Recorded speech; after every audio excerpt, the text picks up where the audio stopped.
الگ سے لگ کر دین کی خدمت کر دے، ایسے صدقات اپنے علماء اہل سنت کو پیش کریں. مگر ہمارے معاشرے میں یہ کنسیپٹ نہیں ہوتا. وہ عالم پہ تو صدقہ لگتا ہی نہیں. ہمارے معاشرے میں ہے ایسا. تو سب سے زیادہ حقدار تو یہی ہے، کیونکہ قرآن سے امت دور ہے، کہانیوں کے نزدیک ہے، شعر و شاعری کے نزدیک ہے، قرآن و سنت کی تعلیم سے دور ہے. لہذا ایسے مسائل پھر پیدا ہوتے ہیں. سرکار وقار صلی اللہ علیہ وسلم اللہ جل شانہ قرآن مجید میں کیا فرماتا ہے؟ للذین احسنوا فی سبیل اللہ، وہ جو اللہ کے راستے میں روک دیے گئے، لا یستطیعون ضربا فی الارض، زمین میں یہ مزدوری نہیں کر سکتے. ذرا توجہ سننا ہے، یہ لوگ زمین میں کما نہیں سکتے، مزدوریاں نہیں کر سکتے. یحسبهم الجاہل اغنیاء من التعفف، نادان لوگ، حقیقت سے ناواقف لوگ اپنی جہالت اور نادانی کی وجہ سے ان غریب صحیح حقدار لوگوں کو امیر سمجھتے ہیں. من التعفف، کیونکہ یہ مانگتے نہیں ہیں. لا یسألون الناس الحافا، یہ لوگوں کے آگے گڑ گڑا کے مانگتے نہیں. مہربانی کریں جی، مہربانی کریں. پروفیشنل بھکاری جیسے ہوتے ہیں. اڈے پہ جائیں نا آپ یا کسی بازار میں، تو پھر جان چھوڑانی مشکل ہے. ایک ادھر سے آ گیا، ایک ادھر سے آ گیا، ادھر 2 منٹ کا وقفہ نہیں ہوگا. انہوں نے تو بھکا پیشہ بنا لیا بھیک مانگنے کو. نعوذ باللہ. جو حقدار ہیں وہ اس کے صحیح حقدار جو ہیں ان کو دیں. تو یہ للذین احسنوا فی سبیل اللہ کون ہیں؟ تمام تفسیر اٹھا کے دیکھ لیں. مجاہد فی سبیل اللہ، جو اللہ کی راہ میں جہاد کرے، مجاہدین وہ اس کے اندر ہیں. اور کون ہیں؟ علماء، طلباء، جنہوں نے اپنے آپ کو دین کے لیے وقف کر دیا. ان کا شعبہ ہی الگ، وہ دین کی خدمت میں وقف ہیں. انہوں نے تحقیقات کرنی ہے، انہوں نے مطالعے کرنے، انہوں نے قرآن حدیث کے درس دینے ہیں، انہوں نے صحیح قرآن و سنت کی تعلیمات دوسروں تک پہنچانی ہے، مسائل شریعت دوسروں تک پہنچانے ہیں، بعد عقیدوں کی اصلاح کرنی ہے، صحیح عقیدہ لوگوں تک پہنچانا ہے. چونکہ شعبہ ہی الگ ہے، اس کی بہت شدید محنت چاہیے ہوتی ہے. تو لہٰذا اس کے لیے بندے کو وقف ہونا پڑتا ہے. جب وقف ہونا پڑتا ہے تو ظاہر ہے یہ کام تو چھوٹ گئے. پھر جس کو قرآن میں فرمایا نا لا یستطیعون ضربا فی الارض، زمین میں یہ مزدوری کی طاقت نہیں رکھتے، کیونکہ تو وقف ہو گئے. جیسے مجاہد جہاد کرنے والا، اب وہ دکان تھوڑی چلائے گا، وہ تو جہاد کرے گا. اس طرح علماء، طلباء پڑھیں گے علم دین، اس کے لیے بڑا پیریڈ ہوتا ہے 8-10 سال کا. مفتی بنتا ہے 10 سال بہت بڑی چیز ہے. اس 10 سال میں وہ پھر کدھر سے نظام چلے گا؟ اس کو یہ لوگوں کے ذمہ لگا دیا. للذین احسنوا فی سبیل اللہ، جو اللہ کے راستے میں روک دیے گئے، علماء، طلباء، مجاہدین فی سبیل اللہ، اللہ کی راہ میں جہاد کریں. یہ صدقات کے زیادہ حقدار ہیں. مگر ہمارے معاشرے میں صدقہ بہت کیا جاتا ہے. قرآن و سنت کی چونکہ صحیح تعلیمات نہیں ہوتی، غلط جگہ پہ جا رہا ہوتا ہے، ناحق ناجائز ایسے لوگ لے رہے ہوتے ہیں. ٹھیک ٹھاک ادھار دے دو، اور بھائی کیا کر رہے ہو، اور غریب تک پہنچاؤ.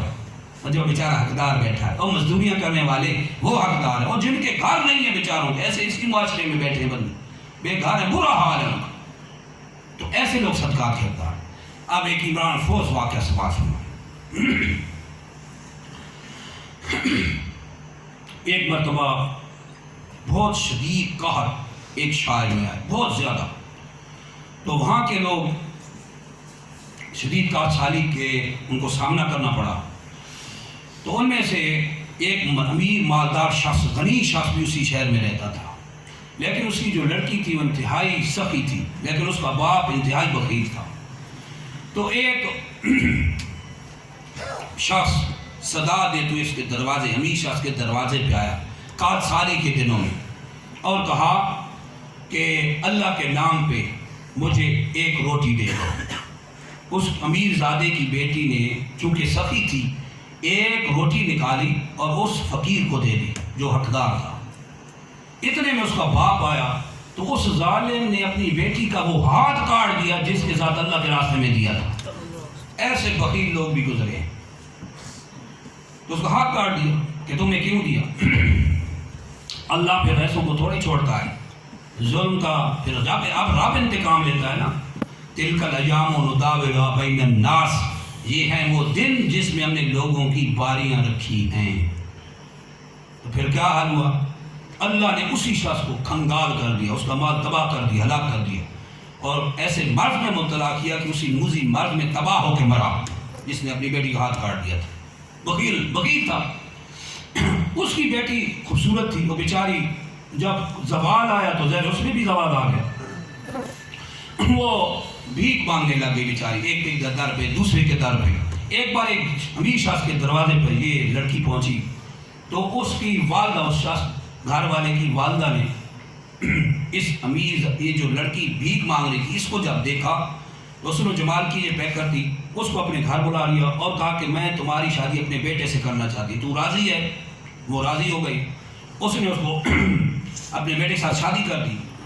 جب رات کو کھانا لگایا گیا، دسترخوان بچھایا گیا، کھانے چن دیے گئے، کھانے لگا دیے گئے، اب کھانا جب لگ گیا تو کھانا جب کھایا جاتا ہے تو ظاہر ہاتھ آگے کیا جاتا ہے، تو چونکہ اس کے باپ نے اس کا دایاں ہاتھ کاٹ دیا تھا صدقے کی وجہ سے، اس کا ہاتھ کٹ گیا تھا، تو اب جب کھانے کے لیے اس نے ہاتھ نکالا تو بایاں ہاتھ مجبورا نکالنا پڑا۔ تو وہ شخص امیر زیادہ کہنے لگا کہ میں نے سن رکھا ہے کہ یہ بھوکے لوگ، یہ لوگ کہہ دیتے ہیں جن کے پاس مال آ جاتا ہے نا ویسے بکواس کرتے ہیں، یہ بھوکے لوگ بے ادب ہوتے ہیں، اپنا دایاں ہاتھ نکال، مگر وہ بات نہ نکال سکی کیونکہ ہاتھ ہی نہیں تھا۔ دوبارہ اس نے وہی بایاں ہاتھ نکالا، بار بار اس کا شوہر اصرار کرتا رہا، یہ بار بار بیچاری بایاں ہاتھ نکالتی رہی، یہاں تک کہ ایک کونے سے آواز آئی،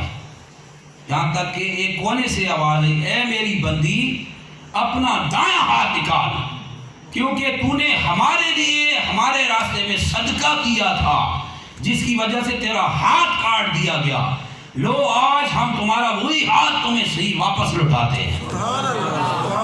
چنانچہ جب اس نے وہ ہاتھ نکالا تو بالکل صحیح و سالم تھا اور اپنے شوہر کے ساتھ خوشی خوشی کھانا کھایا۔ اللہ جل شانہ بخیلوں سے بدلے لیتا ہے، جو صحیح جگہ خرچ نہیں کرتے، فضول جگہوں پہ جاتا ہے، اور جو صحیح جگہوں پہ ایک درہم بھی دے دیتا ہے وہ اللہ کی بارگاہ میں بڑا قبول ہوتا ہے۔ مسلم شریف کی حدیث میں سرکار مقبول صلی اللہ علیہ وسلم فرمایا، ارشاد فرماتے اتقوا من النار ولو بشق تمرۃ، فرمایا اپنے آپ کو جہنم کی آگ سے بچاؤ، اگرچہ کھجور کا ایک ٹکڑا ہی دے دو، تو اخلاص کے ساتھ دیا ہوگا نا، کھجور کا ایک ٹکڑا وہ بندے کو اس دوزخ کی آگ سے نجات دے دیتا ہے۔ لہذا انفاق فی سبیل اللہ، صدقہ بہت ہی باعث برکت ہے، اسے اللہ کی راہ میں عام کرے۔ صدقات، فرضی صدقات بشک دے، اعلان کر دے، کھلا دے، لیکن نفلی صدقات چھپا کے دے، اس لیے کہ جو نفلی صدقات چھپا کے دے گا اس کا اجر عظیم بھی بہت ہے اور ریاکاری کی مصیبت سے بھی وہ بندہ محفوظ ہو جائے گا۔ آج کی یہ محفل 40ویں کے ایصال ثواب کے اعتبار سے ہے، اللہ جل شانہ ان کی بخشش عام فرمائے اور بلا حساب بے سبب بخشش فرمائے۔ ایک آخری حدیث مبارکہ پہ بات ختم کروں گا، جس کو امام رئیس المحدثین محمد بن اسماعیل البخاری نے اپنی صحیح میں نقل فرمایا، عن ابی ہریرہ عن نبی صلی اللہ علیہ وسلم قال، حضرت سیدنا ابو ہریرہ رضی اللہ عنہ سے فرماتے ہیں اللہ کے رسول مکرم صلی اللہ علیہ وسلم نے ارشاد فرمایا، سبعۃ یظلهم اللہ تعالی فی ظل یوم لا ظل الا ظلہ، 7 خوش نصیب ایسے ہیں جن کو قیامت کے دن عرش الہی کا سایہ دیا جائے گا۔ سبحان اللہ، 7 خوش نصیب، یوم لا ظل الا ظلہ، جبکہ اس قیامت کے دن اللہ کی رحمت کے سائے کے علاوہ کوئی سایہ نہ ہوگا۔ سورج 1.25 میل پہ آ جائے اور زمین یہ مٹی کی اٹھا کے تانبے کی رکھ دی جائے اور سورج چوتھے آسمان پہ الٹے رخ پہ ہے اور قیامت کے دن سیدھے رخ پہ 1.25 میل پہ، آپ بتائیں کیا ہوگا، کیا اثر ہوگا؟ اتنی ہیٹ، اللہ، اس ہولناک گرمی میں جو تصور سے بھی باہر ہے، ان 7 خوش نصیبوں کو اٹھا کے اللہ کی رحمت میں داخل کر دیا جائے گا۔ یہ تخصیص ہے ان 7 کی۔ سرکار صلی اللہ علیہ وسلم یہ 7 شخص قیامت کے دن بچے رہیں گے اس گرمی سے، ہولناک گرمی سے۔ کون ہے؟ الاول، پہلا ارشاد فرمایا امام العادل، وہ عادل امام جس کو دنیا میں حکمرانی ملی، اپنی رعایا پر جس نے عدل عام کیا، انصاف کو عام کیا، کل قیامت کے دن یہ بندہ اللہ کی رحمت کے سائے میں رکھا جائے گا۔ فاروق اعظم رضی اللہ عنہ اپنے دور خلافت میں گشت لگا رہے تھے، رات کو آپ خبرگیری کے لیے چلتے تھے کہ لوگوں کا کیا حال ہے۔ یہ حکمران تھے جو راتوں کو اس لیے چلتے تھے کہ لوگوں کا کیا حال ہے، کوئی بری حالت میں تو نہیں، حقوق سے ماورا تو نہیں، کسی کا حق پہنچا یا نہیں۔ فاروق اعظم رضی اللہ عنہ رات کو چکر لگا رہے تھے، ایک گھر سے رونے کی آواز ہے، آپ وہاں کھڑے ہو گئے۔ جب سنا تو گھر والدہ اپنی بچیاں اپنی والدہ کو کہہ رہی تھیں کہ امی جان 4 دن فاقوں کو ہو گئے ہیں، اب بھوک برداشت کرنا ہمارے حق بس سے باہر ہے۔ تو ان کی والدہ کہنے لگی اللہ خلیفہ وقت کو اس کا حساب لے کہ جنہوں نے میرے شوہر کو اللہ کے راستے میں جہاد میں بھیج دیا ہے اور ہمارے حال سے بے خبر ہے۔ آگے فاروق اعظم خود خلیفہ وقت تھے۔ جب آپ نے یہ سنا نا، آپ فوراً دوڑے اور اپنے مال خانہ جس کو کہتے ہیں، جس کو بیت المال کہتے ہیں، وہاں پہ پہنچے اور بہت سارا آٹا گندم پور اٹھائی بوریت اور بہت سارا گوشت اٹھا کے فوراً اس گھر پہنچے۔ دروازے پہ دستک دی، انہوں نے پوچھا، آپ اندر تشریف لے گئے۔ جب سارا ساز و سامان رکھا، انہوں نے ساری باتیں کی۔ ان کو تو یہ پتہ نہیں تھا کہ یہ خلیفہ واہ خود اٹھا کے لے آئے ہیں۔ پھر خود کیا کیا، اپنے ہاتھوں سے سالن تیار کیا، اپنے ہاتھوں سے آٹا گوندا، اپنے ہاتھوں سے روٹیاں پکائیں اور روٹیاں پکا کے اپنے ہاتھوں سے بچیوں کو کھانا کھلایا اور رو رو کے عرض کر رہے تھے اللہ کی بارگاہ میں میری شکایت نہ کرنا، اللہ کی بارگاہ میں کل قیامت میری شکایت نہ کرنا۔ اسی پہ نہیں رکے بلکہ آپ نے لکھوا لیا کہ مجھے لکھ کے دو، میرے پاس لکھ کے دو کہ کل قیامت دن جب میں اس دنیا سے جاؤں تو میرے کفن میں رکھ دینا۔ چنانچہ آپ نے لکھوا کے اپنے پاس رکھ لیا، اور جب وصال کا وقت قریب آیا تو آپ نے وصیت فرمائی کہ یہ پرچہ، یہ تحریر میرے کفن میں رکھ دینا۔ اللہ کی بارگاہ میں معافی لے کے جا رہا ہوں کہ دیر ہو گئی ہے۔ اللہ اکبر، یہ عدل انصاف تھا حضرت سیدنا فاروق اعظم رضی اللہ عنہ۔ امام عادل عرش الہی کے سائے میں رکھا جائے گا۔ وفانی اور دوسرا خوش نصیب فرمایا راجل شعب ناشا فی عبادت ربی، وہ نوجوان شخص جو رب کی عبادت میں پروان چڑھتا رہا۔ لڑکپن، جوانی، نوجوانی، جوانی، ادھیڑ عمر، ساری زندگی اللہ کی فرمانبرداری میں اس نے گزار دی، دنیا کے لہو لعب میں نہ گیا، اللہ اور رسول کی فرمانبرداری میں گزار دی۔ تو سرکار فرماتے ہیں یہ بھی رب کی رحمت کے سائے میں رکھا جائے گا۔ اور ثالث تیسرا خوش نصیب راجل قلب معلق فی المساجد، وہ شخص جس کا دل مسجدوں میں لگتا ہے، جس کا دل مسجدوں میں بہلتا ہے، یعنی اس کو مسجد میں مزہ آتا ہے، تو یہ قیامت دن اللہ کی عرش کے سائے، رحمت کے سائے میں رکھے جائیں گے۔ اور رابع اور چوتھا خوش نصیب سرکار مقام صلی اللہ علیہ وسلم فرماتے ہیں راجلان تحابا فی اللہ، وہ دو دوست جو اللہ کی رضا کے لیے دنیا میں دوست تھے، اس کی رضا کے لیے، تو یہ بھی کل قیامت دن عرش الہی کے اللہ کی رحمت کے سائے میں رکھے جائیں گے۔ والخامس پانچواں خوش نصیب فرمایا راجل طالبات و بات و منصب و جمال، وہ خوش نصیب شخص جس کو دنیا میں صاحب منصب و جمال، یعنی خوبصورت عورت بھی تھی، جمال والی، حسب نسب والی، خاندان والی، مالدار تھی، دنیا میں اس نے برائی کی دعوت دی تھی اور بظاہر کوئی رکاوٹ بھی نہ تھی، مگر اس شخص نے دنیا میں کہہ دیا انی اخاف اللہ، میں تو اللہ سے ڈرتا ہوں، یہ بھی عرش الہی کے سائے میں رکھا جائے گا۔ وسادس اور چھٹا خوش نصیب توجہ رکھنا، شاہ فرما راجل تصدق اخفان، وہ آدمی جو چھپ کے صدقہ دے، دیکھیں چھپ کے صدقے کی بارگاہ پر ترغیب ہے۔ راجل تصدق اخفان حتی لا تعلم یمینہ ما تنفق شمالہ، یہاں تک کہ اس کے دائیں ہاتھ جو خرچ کرتا ہے اس کے بائیں ہاتھ کو پتہ نہ چلے کہ اس نے کیا دیا۔ یہ دائیں بائیں کیا قرب، اس لیے حدیث میں اس کی مثال دی ہے کہ ایک دوسرے کے قریب ہے، یعنی اس کو ایک پتہ ہو ایک اللہ کی ذات گلے دے والے اور کسی کو پتہ نہ چلے، ایسا چھپا کے دیا جیسا کہ قرآن حدیث نے تعلیم دی اور ہمارے اسلاف کا عمل رہا ہے۔ تو پھر ہمیں یہ بھی عرش الہی کے سائے میں رکھا جائے گا۔ بس سابق اور ساتواں خوش نصیب فرمایا راجل ذکر اللہ خالیا، ساتواں وہ خوش نصیب جو تنہائی میں بیٹھ کے اللہ کی یاد کرے، تنہائی میں بیٹھ کے اللہ کی یاد کرے، ففاضت عیناہ، اور اللہ کی یاد اور اس کی عظمت و جلال کی وجہ سے اس کی آنکھیں بہہ جائیں، رونے لگ جائیں، تنہائی میں بیٹھ کے اللہ کی یاد کرے، اللہ کے نہیں کرے، لوگوں کے نہیں ذکر کرے، اللہ کے نہیں، اللہ کی یاد کرے، تنہائی میں بیٹھا تھا اور اس کی یاد میں اس کے آنسو نکل آئے، تو اس اللہ کی ذکر اور یاد میں جس کے آنسو نکلے ہیں کل قیامت کے دن یہ بھی عرش الہی کے سائے میں رکھا جائے گا۔ اللہ کی بارگاہ میں دعا ہے کہ ان خوش نصیبوں، یہ جو 7 حدیث میں گنوائے ہیں، ان میں سے کسی ایک میں اللہ ہمیں بھی شامل کر دے، اور ہمیں بھی اپنی کوشش کرنی چاہیے کہ ان 7 میں 19 کسی ایک میں ہم شامل ہو، کوشش کریں گے، ایسے تو بیٹھے نہیں ہو سکتا۔ ہمیشہ فرض نماز نہیں پڑھتا، اس کو مسجد میں دل کیسے لگے گا؟ فرض پڑھے، نوافل پڑھے، مسجد میں بیٹھے سکون دیکھے، پھر دل لگے گا۔ انفاق فی سبیل اللہ چھوڑ کے دے، اللہ نور دل میں پیدا کر دے گا۔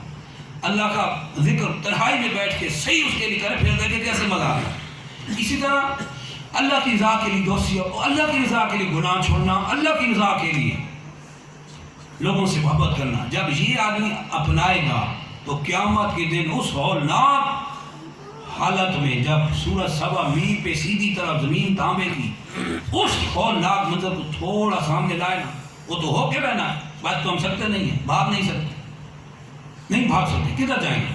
اب دنیا میں آ گئے، آپ پورے ان پروسیس سے گزرنا ہے۔ لہذا اس 4 8 7 10 20 40 60 سالہ زندگی جتنی بھی ہے بہت مختصر ہے، اس میں عقل مند انسان وہ ہے جو اصل آخرت کی تیاری کر لیتا ہے، اور مال وہاں لگاتا ہے جہاں ضرورت مند بیچارے بیٹھے ہیں، ان کو دیں، ان کی حوصلہ افزائی ہو۔ 20 لاکھ 10 لاکھ 5 لاکھ ہوتے ہیں، وہ غریبوں کو دیں، تو آ کے دیں نا 5 لاکھ کسی غریب کو، اعلان نہ کریں، صدقہ ہوگا کہ نہیں ہوگا؟ نہیں ہوگا، مجھے ثواب نہیں ملے گا، ثواب مل جائے گا نا، لیکن ایسا نہیں کیا جاتا، جہاں نہیں کرنا مال خرچ وہاں لگایا جا رہا ہوتا ہے فضول، اور جہاں ضرورت ہے زندوں پہ لگائیں، قبرستان پہ لگانے کی کیا ضرورت ہے؟ بے جا ضرورت قبروں کو نعوذ باللہ مسمار کر دیا گیا، یہیں پہ مجھے پتہ چلا قبرستان میں صفائی ہو رہی ہے، اور قبرستان کے نعوذ باللہ اگر یہ بات صحیح ہے بقول کہنے والوں کی کہ قبروں کو اوپر بلڈیٹ پھیر دیا گیا ٹریکٹر سے، صفائی ہو رہی ہے، تو کسی مسلمان کی قبر کو برباد کرنا حرام ہے، جہنم میں لے جانے والا کام، یہ تھوڑی نیکی ہے قبر حساب کر لے تو قبرستان کھلا ہو رہا ہے، یہ ناجائز و حرام، جو بھی کرے گا گناہ گار۔ وہی بات علماء سے مشورہ نہیں ہوتا، نہ عالم کی خدمت میں آ کے مسئلہ پوچھا جاتا ہے کہ یہ کیا کرنا ہے، ہر بندہ خود اپنی جب کر، مفتی اعظم ہے تو دوسرے کی صورت ہی نہیں ہے، جو سمجھتا ہے کہ یہ نیکی ہے وہ کر رہا ہوتا، گناہ ہے وہ پھنس رہا ہوتا ہے۔ تو یہ صدقات، یہ جتنے پیسے اگر حقیقت میں صحیح جگہوں پہ لگے نا، یہ غریب بیچارے سیدھے ہو جائیں، خرچ بہت ہوتا ہے لیکن صحیح جگہ پہ نہیں جا رہا ہوتا، وہ 1 10 لاکھ یا 5 لاکھ کسی غریب کو دے دے نا، اس کا تو کاروبار سیدھا ہو جائے گا، اور آنے والی اس کی 7 نسلیں اس کو دعائیں دیں گی، اور جس مرنے والے کی طرف سے صدقہ کیا ہے حقیقت میں اس کی قبر جنت کے باغوں میں سے باغ بن جائے گی۔ اللہ کی بارگاہ میں دعا میں قرآن و سنت کے احکام کو اپنانے کی توفیق عطا فرمائے، اور اللہ جل شانہ بھائی یاسر کے والد صاحب کے بلا حساب بے سبب بخشش فرمائے۔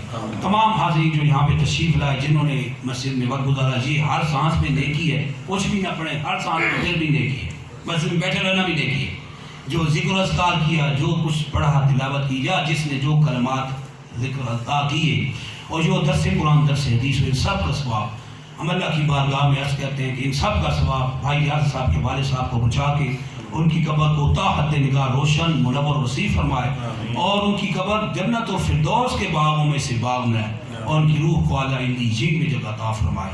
وآخر دعوانا الحمدللہ رب العالمین۔